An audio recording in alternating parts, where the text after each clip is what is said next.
Welcome back to my channel. My name is Chanel if you're new. And don't forget, before we get into this video, hit that subscribe button. Also, hit the notification bell as well. So, today's video will be consistent of self-help books that have helped me along in my journey, in my spiritual journey. And I just want to share my knowledge with you all. What I have is the first by Sarah Jakes Roberts. And the title of it is Don't Settle for Safe. So I bought this at my local Barnes & Noble, I think of last year. And it says, embracing the uncomfortable to become unstoppable.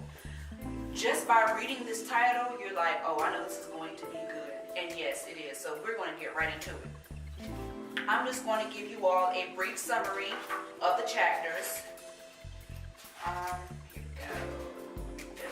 we go. Okay, altogether she has 10 chapters altogether. So the first chapter is No More Excuses. In this chapter, she speaks no more excuses.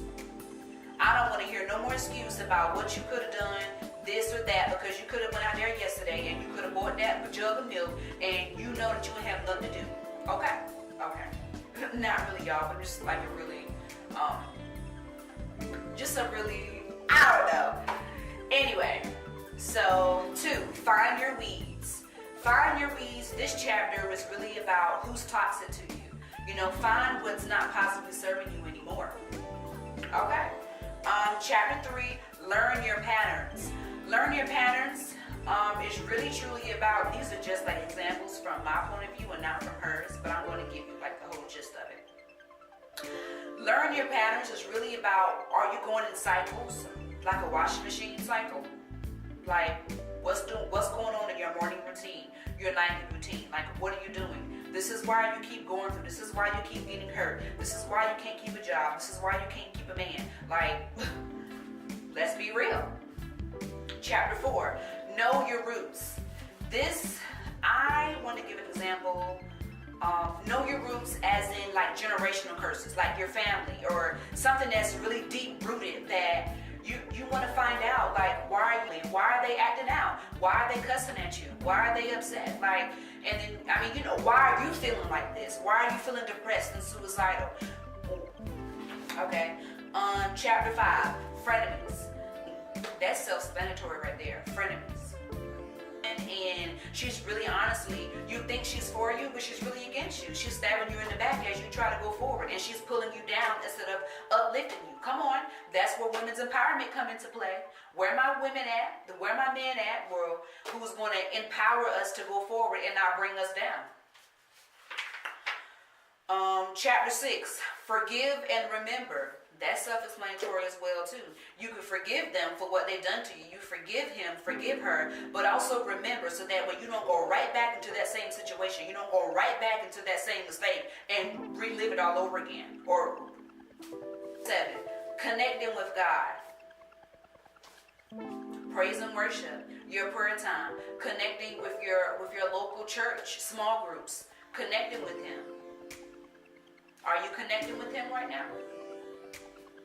No, you're looking at the video on me. 8, purpose. If this does not ignite a flame inside of you, this chapter, I don't know what will. Chapter 8, purpose. She really tells about your life purpose. What do you think that you're called to? You know, if you don't know, then you don't get on your knees and ask the Father, because he definitely will tell you. And one thing about it, one way that you can kind of find out what your purpose is because it's something that you're interested in, something that pushes you. Like, why do you love children so much? Hey, I don't know, maybe it's because you just love children. You never had any of your own, so you just can't take care of everyone else's children. No, but it's something deeper than that, okay? 9, intimacy. Okay, this chapter is really about her and her husband, well, her and the guy that she was currently dating.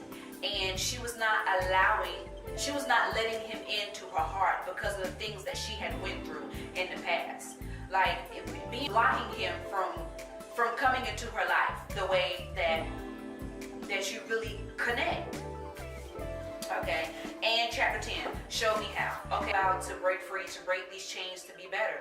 Okay, first you can start by ministry, or you can start by volunteering, or you can start by being a mentor. I know that's one of the subtitles in here. Be a mentor.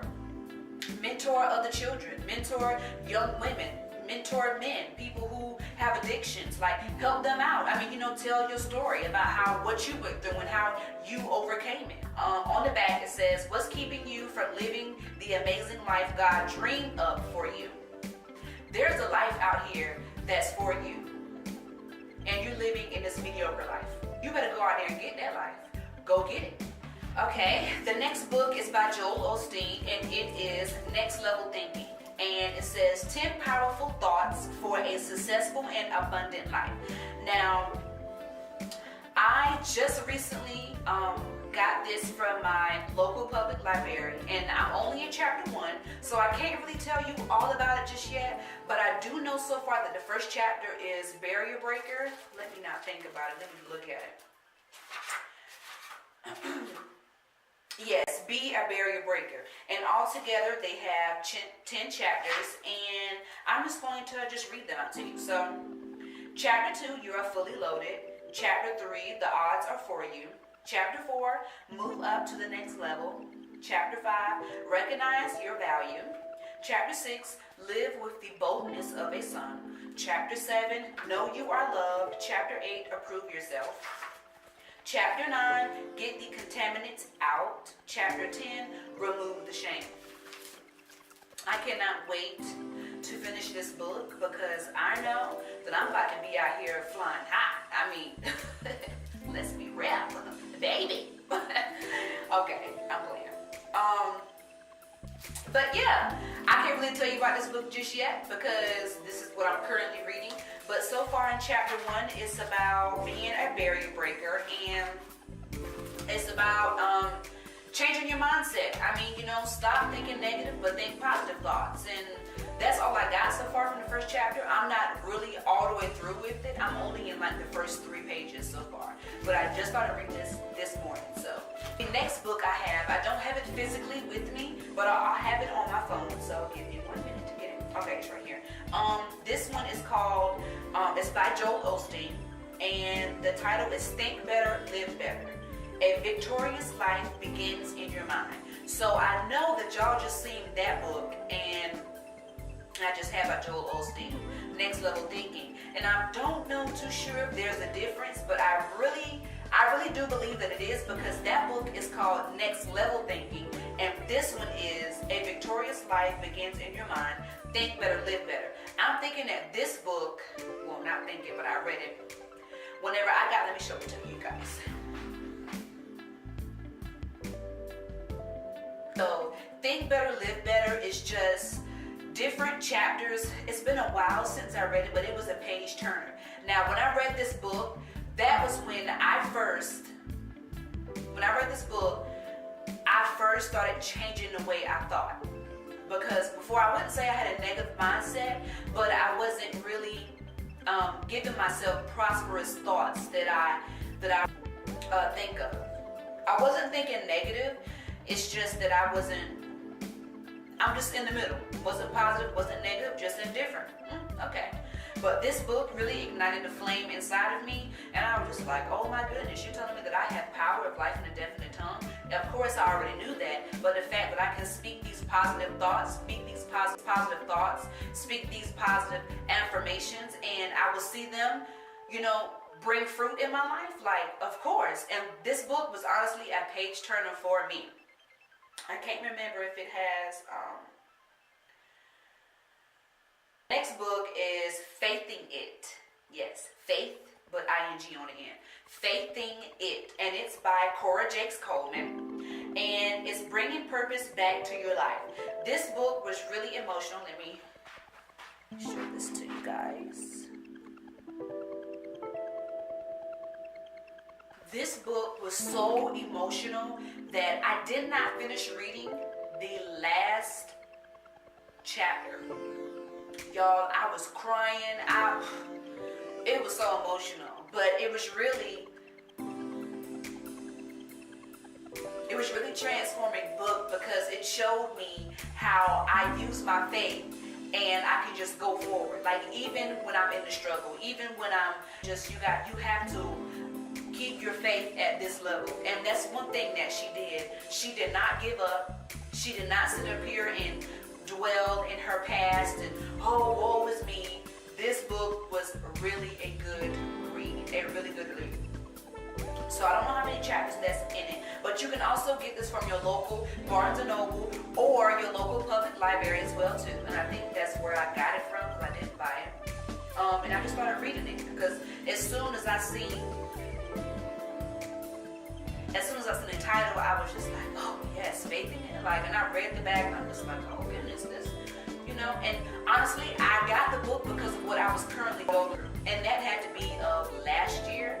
And I started reading it when I got home. I started reading it immediately. I mean, just page after page after page after page. It was just like, it was really good. So far, one thing I can remember in this book is that she had gotten in an accident and she came out with no scratches by the grace of God. But she was unable to have children. I don't know if it was a sickness that she had, that she was not able to have children, but the doctors told her she was not able to have kids at all. Hopefully I'm right. She was not able to have kids, and she went through, I forgot what the procedure is. I forgot what the procedure is. But she ended up adopting, and when she ended up adopting, she just knew that that was not the end for her. Like, I really want a child of mine that I can call my own. I have this beautiful adopted child, but I want one that comes from me. She kept believing, she did not give up. And in the end, although I did not read the end, but I just knew all of a sudden that the Lord blessed her with a child. Reason why I knew that, because when you open up the cover, it shows like a little picture and it has like, you know, a little summary of what's the book about and whatnot. And it showed her and her husband, an adopted child, and it also showed a baby. That baby looked just like them. I'm just like, I know that was her child. Like, it had to be. And the baby name was Nehemiah. It was a little boy. You guys, I'm not going to tell you all of it, but I think I kind of did. But I don't want to spoil it too much. But, you know, you guys read it, because it is it's really a good book. I probably should have told you the end, because now you probably don't want to go and get the book and read it. But you know what? It's okay. Because I didn't tell you what she went through to get to the end. And see, not too many people want that. All they want to know is the beginning and the end. But what about the preparation in the middle? What about what we're going through? Like, what about the rise to the top? Like, too many people, they just want to go down and see how it goes, and then I know I'll be all right. No. So, this last book that I have is the ultimate book. And it's called The Living Word. And I know y'all already know, like, oh, I already know about this. But in case you don't, this is called the Holy Bible. This saves your life.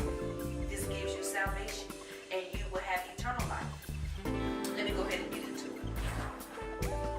This book was written by many authors. And it goes from Genesis all the way to Revelation.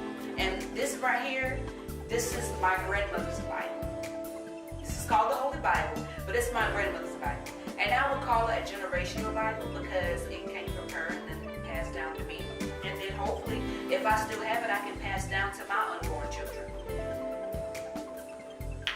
Well, y'all can tell that I've been studying because I got pencils in here. I got little notes and everything. You guys, you need to read this book every day, okay? Meditate on the word day and night. This book is old, as you can tell, you know, it's coming out and everything, but that's okay, because as long as the words is in there and it's still intact, it's still some good. You guys, and she has written all in it and highlighted it and everything. I know y'all probably like, well, why are you writing the Bible? This is a study guide Bible as well too. So don't get me for this. You guys, and it's a long book, but it's okay, because it's also a page turner as well too. But anyway, Okay guys, so hopefully you enjoyed this video. Don't forget to subscribe to my channel. Also, click that bell so that way you get notified as well too. And I will see you in my next video.